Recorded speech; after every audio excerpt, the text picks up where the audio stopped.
Friends, कभी ना कभी आपने भी एक्सपीरियंस किया होगा कि पेट बड़ा ब्लोटेड हो गया, खाना खाया और पेट फूल सा गया, इंडाइजेशन सा हो रहा है। और अगर ये प्रॉब्लम आपकी फैमिली में किसी को है तो ये वीडियो देख लेना और उन्हें सब कुछ समझाना।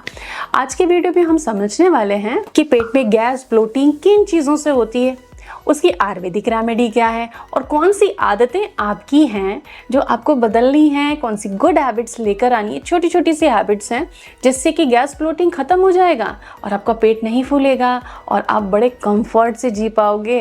तो चलिए सीखते हैं। Welcome to Prinas diet clinic. यहाँ पर हम बात करते हैं diet and lifestyle ideas की जो आपको बीमारियों के चंगुल से निकाल कर ले आती है, एक हेल्दी, हैप्पी, खुशनुमा ज़िंदगी देती है। तो चैनल सब्सक्राइब कर लीजिए, नोटिफिकेशन का बेल भी टच कर दीजिए, जुड़े रहिए हमारे साथ और दूसरे वीडियोस जो चैनल पे अब तक ऑलरेडी हैं उन्हें भी देख लीजिए। देखिए, डाइजेस्टिव इश्यूज अगर हो ना तो डेली लाइफ खराब होती है।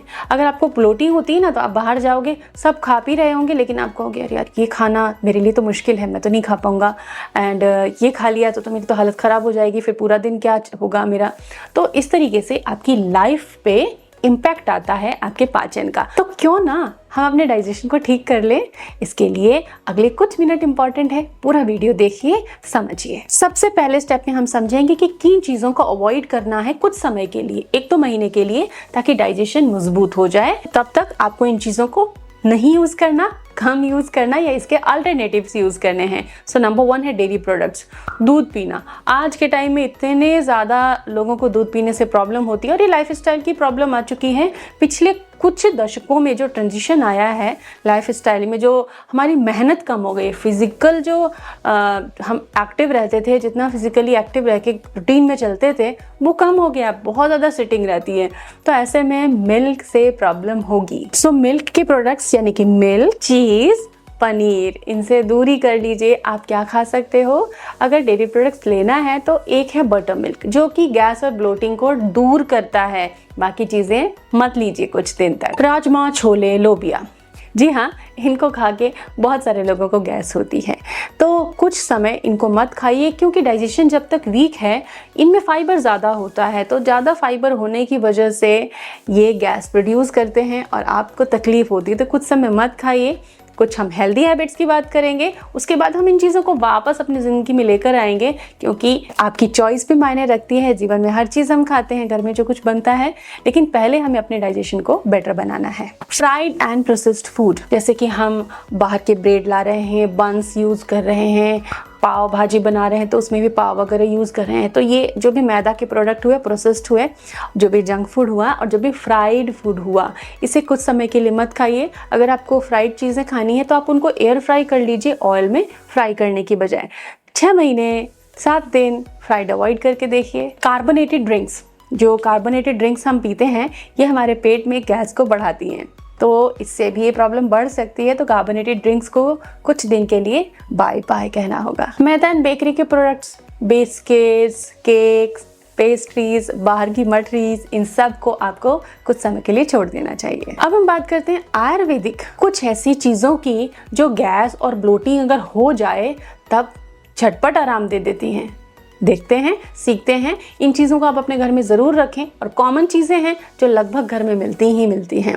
नंबर 1 है अजवाइन। तो अजवाइन हम नहीं भूल सकते, जब भी पेट की बात की जाएगी, पेट की प्रॉब्लम, तो अजवाइन का नाम हमेशा हमेशा आएगा। सो अजवाइन और काला नमक मिला लीजिए और गुनगुने पानी के साथ उसको आप फाँक लीजिए, यानी अजवाइन काला नमक को खा के और गुनगुना पानी पी लीजिए। गैस और ब्लोटिंग है तो थोड़ी देर में आराम मिल जाएगा। अगर आपको बराबर ब्लोटिंग रहता है तो थोड़ा जीरा पानी में उबाल लीजिए, छान लीजिए और इसको पी लीजिए। इससे भी ब्लोटिंग और गैस में आराम मिलता है, एसिडिटी कम होती है। बहुत सारे स्टेट्स में कई जगहों पर हींग को आफ्टर मील, खाना खाने के बाद खाया जाता है। हींग लेने से खाना जो आपने खाया है उससे जो भी गैस प्रोडक्शन होगा वो हींग रिड्यूस कर देता है। तो खाना खाने के बाद बहुत थोड़ी मात्रा में हींग को थोड़े पानी में मिक्स करके आप वो पानी पी लीजिए, गैस नहीं बनेगी। इवन खाना भी बहुत अच्छे से आपको डाइजेस्ट होगा। डाइजेशन मजबूत बनाना है, कब्ज भी रहती है, तो त्रिफला पाउडर आपके लिए मैजिक है। रोज रात को आप त्रिफला पाउडर गुनगुने पानी के साथ लेकर सोएं। इससे कॉन्स्टिपेशन भी ठीक होगा, डाइजेशन धीरे धीरे मजबूत होगा। एंड सबसे खूबसूरत रेमेडी जो आप सभी करते होंगे, जब भी हम रेस्टोरेंट जाते हैं तो हम सौंफ मिश्री ज़रूर खाते हैं।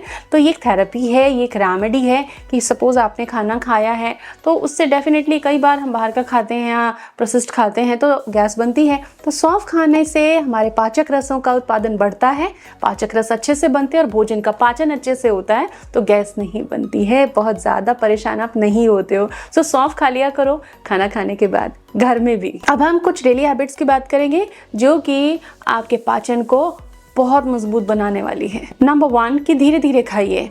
जब आप धीरे धीरे खाते हो तो खाने को अच्छे से चबाते हो। फास्ट खाते हो तो खाने के साथ आप बहुत सारी गैस को ट्रैप कर लेते हो, आपके पेट में बहुत सारी गैस चली जाती है, तो ये आपको प्रॉब्लम देता है। इसीलिए हमेशा का वेदों में, शास्त्रों में, महापुरुषों ने, बड़े लोगों ने यही कहा कि धीरे धीरे चबा चबा कर खाओ। It's really a good habit. खाना खाने के 10-15 मिनट बाद धीमी गति से पैदल चलिए। जी हाँ, खाना खाने के बाद वॉक की आदत डालिए, ये भोजन को पचाने में हेल्प करेगा। खाना खाने के बाद पानी कैसा पीते हो आप, गर्म या ठंडा? जी नहीं, खाना खाने के बाद कभी भी ठंडा पानी नहीं पीना चाहिए। ये पाचन को कमजोर करता है और फूड को डाइजेस्ट होने में दिक्कत पैदा करता है। हमेशा खाना खाने के बाद 1 कप 1 ग्लास गुनगुना पानी पीजिए। अगर आपको गैस, ब्लोटिंग, डाइजेस्टिव इश्यूज ज्यादा हैं तो पवन मुक्तासन एंड कपाल भाती आपको जरूर करना चाहिए। सो दोस्तों, पेट में जो भी प्रॉब्लम है, गैस की, ब्लोटिंग की, एसिडिटी की, इंडाइजेशन की या वीक डाइजेशन है, तो ये रेमेडीज, ये आदतें और कुछ चीज़ों को अवॉइड करना जो आज हमने सीखा, ये आपकी लाइफ को बहुत खूबसूरत बना देंगी। लेकिन हाँ, ट्राई तो करना आपको पड़ेगा ना। ट्राई कीजिए, हैप्पी रहिए, हेल्दी रहिए। Thank you.